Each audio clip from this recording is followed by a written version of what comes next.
Okay, well, hello everyone. Welcome to our podcast. So, our podcast is Original Brush Strokes. We're three generations of women spanning from Canada's West Coast to East Coast, exploring how intersectionality affects how we're combating climate change. So, our approach is weekly, we'll have an episode from each of our perspectives. We'll delve into a topic and we'll all have a conversation about that and weigh in. Really, we'll be having our own individual manifestos and declarations, and hopefully by the end of each episode, our listeners will have the opportunity to decide how they want to move forward in the world.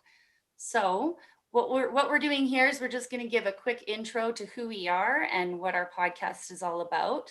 And with that, I'll pass it over to Christina.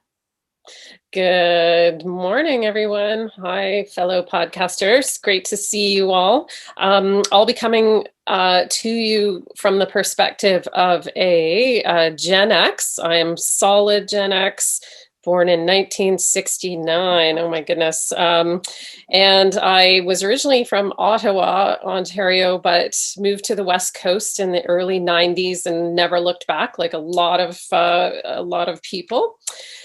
And I have two teenagers, and so see a lot of the world from their perspective. And I also teach at the post-secondary level, and so love to have these intergenerational conversations. I love to hear other perspectives from other points of view. I am a settler here on the Coast Salish territory, and I'm very aware of my privilege of being able to be on work, live, and play on this unceded territory.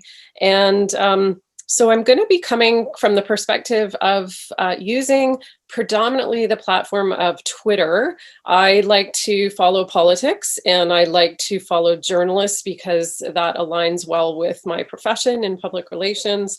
But I do dabble in Instagram and TikTok to keep an eye on what my kids are doing. And I also, despite my visceral I'm very anti-Facebook for all of the harm it's done in the world, but there are some bright corners of Facebook, which I'll talk about in my own manifesto. But really, the topic I think I'd like to focus on is how can we as parents help to both create a world that's safe for the future generations and to activate them to become more engaged in the climate change conversation.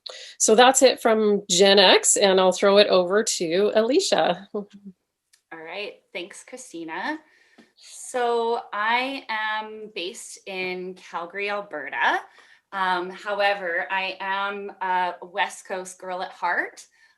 Born and raised in the Okanagan Valley, and then spending a decade in Vancouver before moving to the prairies out in Saskatoon and now in Alberta. So I do have a soft spot for the Rocky Mountains and the prairies as well. And so very passionate about the environment and the outdoors. And when it comes to topics of environment that are really important to me, it's really seems that through the pandemic, using consumerism and like our purchasing power as a way to make a difference has been sort of very important to my generation, which is I'm a millennial, but I'm on the top end of millennials. So that's oh wait, what is that? I have it written down. It's a zennial. Born in 1982. So I think right now for my generation, a lot of the trends that we're seeing bubbling up have a lot to do with our purchasing power. So when it comes to home renovations or when it comes to purchasing for the home, and personally, I've boycotted Amazon, but I have kind of waffled back. So there is a duality that comes to convenience versus thoughtful environmental stewardship. And so I'd like to explore that a little bit more. And when it comes to social media platforms, our generation is known to be quite heavy on the Facebook platform, a little bit of Twitter, a bit of Instagram, and there's, I think, a very small section who are interested in TikTok, but I feel that our generation doesn't use TikTok in a way that is learning about environmentalism or sharing environmental practices. It's more of jumping on trends and almost like the moms of TikTok for my generation. Less about, I have never learned anything about environmentalism on TikTok, even though I hop on there. So I think it is very interesting for us to have these conversations and to learn from each other and to break down those silos to know what exists on different platforms, and how we can all learn from each other. So yeah, with that, I will throw it over to Moira. Hi, everyone. So I'm Moira. I represent the lower end of the millennial spectrum. So I am on the millennial Gen Z cusp, born in 1996. I am an East Coast girl, so I'm on the other side of the country. I'm born and raised here, and I have yet to leave, and I'm hoping to keep it that way.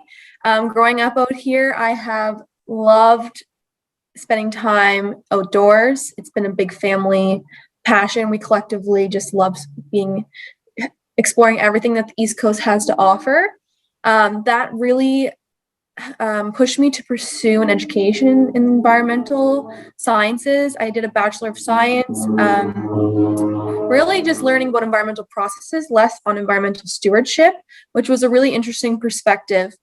And with that, I learned that there isn't a lot of communication about these processes that we're affecting every day by our habits. So that led me to want to go take a communications route and learn how to communicate these issues that are affecting all of us to the general public. It's really important. And with that, I've learned that social media is a really, really effective platform for this. At my age, I find my demographic uses all platforms almost equally. We just have different reasons for each platform. And I would like to include LinkedIn as well, because that's emerging. And I think all of us would use LinkedIn in some facet.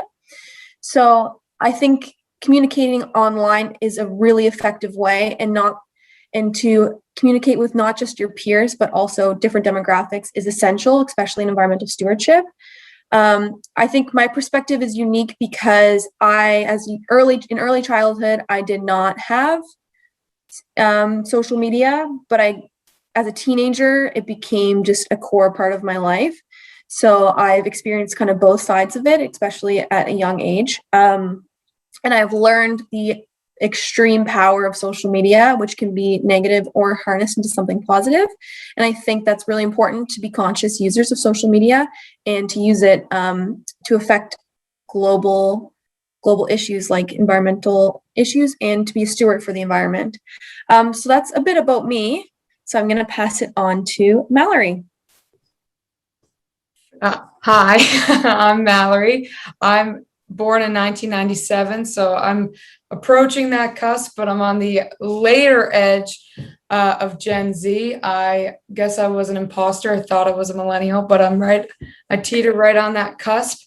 But I also have been fortunate. I love working with young adults and older teens, and found a way to find that in my work. So I get to learn a lot about them, keep me fresh and young and hip with the trends and with the social media. But my background, I was raised in Newfoundland, again, have an affinity for the East Coast. I'm currently living in Halifax, and I've found a little bit of a paradox or a bit of hypocrisy, because I do love the outdoors, and that's really a big part of the East Coast, is getting outdoors and appreciating our beautiful landscapes. But when reflecting on my best practices and how I was brought up, taking care of that environment that we like to boast in our tourism commercials wasn't really there in Newfoundland.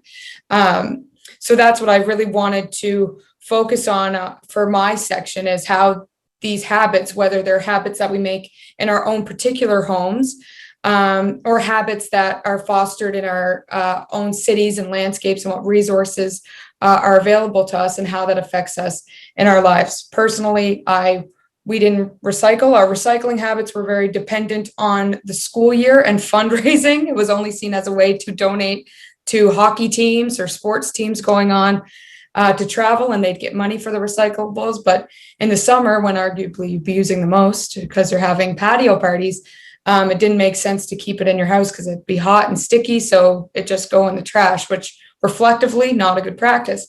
So in terms of Gen Z, a lot of the Gen Zers are either just still at the end of that transitory phase of moving out and making new habits of living on your own or living with roommates or just leaving the house.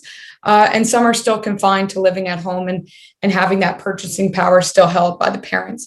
So it's trying to find and explore, I would like to explore how that affects our habits and how our home habits affect our purchasing. And also trying to be good stewards when, the money sometimes can get a little tight, especially for the students. So you may want to be responsible, but sometimes fast fashion is cheaper. But social media has also been a great tool, especially with TikTok and Gen Z, of sharing how we can overcome some of these barriers. And also just informing some of our other friends or peers or viewers that there's other options besides fast fashion, like thrifting that Moira was talking about, or finding other ways instead of buying washing detergent in these plastic bins that aren't going to get reused. Maybe it's how we can recycle those bins, how we can reuse those bins, or how we can find alternatives that are just refilling the same container. So TikTok has done great, and I love that Gen Z has made such an open, conscious platform for trying to share best practices, and also being aware that for some that's not an option due to funds, but trying to find a way over those barriers anyway. But to round off the rest of the podcast and how we're hoping to move forward, I'm going to pass it back over to Christina to take us home. Thanks, Mallory. Well, that was really informative to hear about. It's remarkable that there's no recycling in Newfoundland, and what a contrast with, like you say, how your whole tourism industry depends on the beauty of the environment, and you don't have those pieces in place yet, which is really interesting. And that sort of leads me to the overall idea of this manifesto. This podcast is meant to be the embodiment of our manifesto, in that we're approaching this big catastrophic idea of the climate emergency. And we're looking at ways to combine forces in our generation through breaking down those silos of those social media platforms that we're exclusively using, and finding other ways to bring us together to help us talk through these things, and perhaps take it from those individual choices that we're making, and pushing it towards that bigger idea of how can we, as an intergenerational force, really create change. And does that mean putting pressure to change policies in terms of on big corporations for making them responsible for their packaging, so we don't have so much recycling to deal with? How can we make, like you say, sometimes the right choice is the more expensive choice, whether it's organic food or fashion that isn't fast. So how can we shift those big structures in society to and pressure them to effect really big change? And that's basically our hope for this podcast, is be that intergenerational force to really hash out some of these ideas, look at these problems, and find some creative solutions. Thanks for that, Christina. I think that was a great summary, and I think it's a tall task, but I do think we have the tools to tackle that. So it's going to be exciting conversations to come. That's excellent. I look forward to our future chats, everyone. Same here. Sweet. Great. Okay, well, we'll check in next week. All right. See you next week. Bye. Bye.